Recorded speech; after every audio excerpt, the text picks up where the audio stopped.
बिक्री कौशल chapter 5 salmon मछली का जीवन चक्र। यदि आप ग्राहकों की तलाश करते समय अपने दृष्टिकोण का विस्तार नहीं करते हैं तो खरीदारों की संख्या स्वाभाविक रूप से कम हो जाएगी। कोहो सैल्मन दुनिया की सबसे महंगी मछलियों में से एक है। चाहे भोजन के लिए हो या फिर मछली पकड़ने के खेल के लिए, मूलतः ये मछलियां समुद्र में रहती हैं, लेकिन ये अपने अंडे मीठे पानी में देती।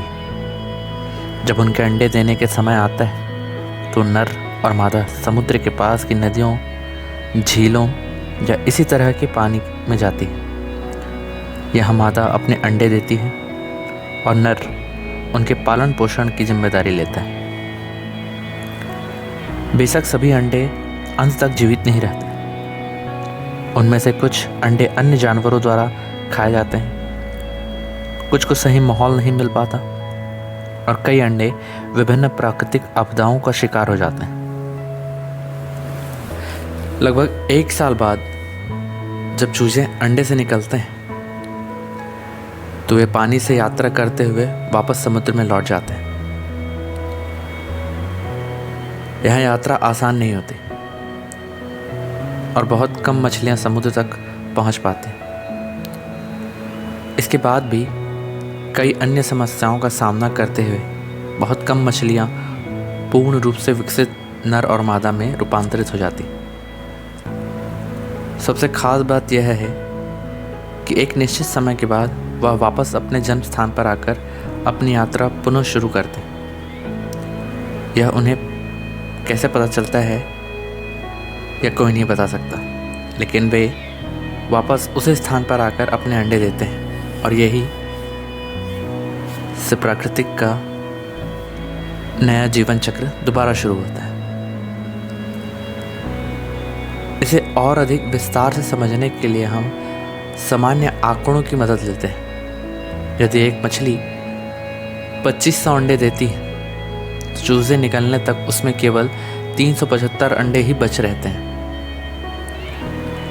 लेकिन इनमें से भी सभी चूजे जीवित नहीं रहते। जब इनमें समुद्र में वापस जाने की यात्रा करने लायक क्षमता और ताकत स्थापित होती तब तक इन मछलियों की संख्या 30 रह जाती। इनमें से केवल 5 जीवित है और एक नया जीवन चक्र शुरू करते हैं।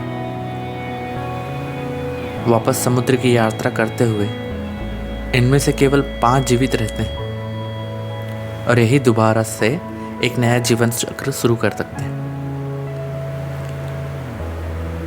आपने देखा कि 2500 अंडे से की गई शुरुआत घटकर 5 रह गई और दोबारा 2500 अंडे देने की यात्रा के लिए केवल 2 मछलियां ही पहुंच पाती। इसका अर्थ है कि सैल्मन के जन्म से लेकर उसके दोबारा जीवन चक्र शुरू करने की संभावना सिर्फ 1250 के अनुपात 1 रह जाती है। इसी प्रकार संभावित ग्राहकों से उसके सेल तक की यात्रा से भी अंडे उनके दोबारा अंडे निर्माण करने तक की यात्रा के समान है। जिस प्रकार प्रत्येक अवस्था में अंडों की यात्रा घटती जाती है, उसी प्रकार प्रत्येक अवस्था में बिक्री भी घटती जाती है।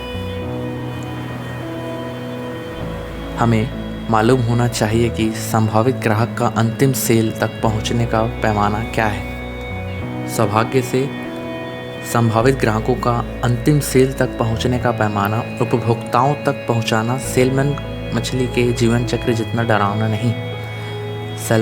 सेल्स कारोबार में इसका औसत अनुपात 25:1 है। एक बार संभावित ग्राहक की सूची निश्चित हो जाने के बाद आपका अगला कदम सही ग्राहक को ढूंढना होता है। आपके द्वारा बनाई गई सूची यह पता लगाना महत्वपूर्ण है कि वास्तव में कौन ग्राहक सामान खरीदने वाला है और कौन आपका समय बर्बाद करने वाला। आपकी असली परीक्षा यही होती है।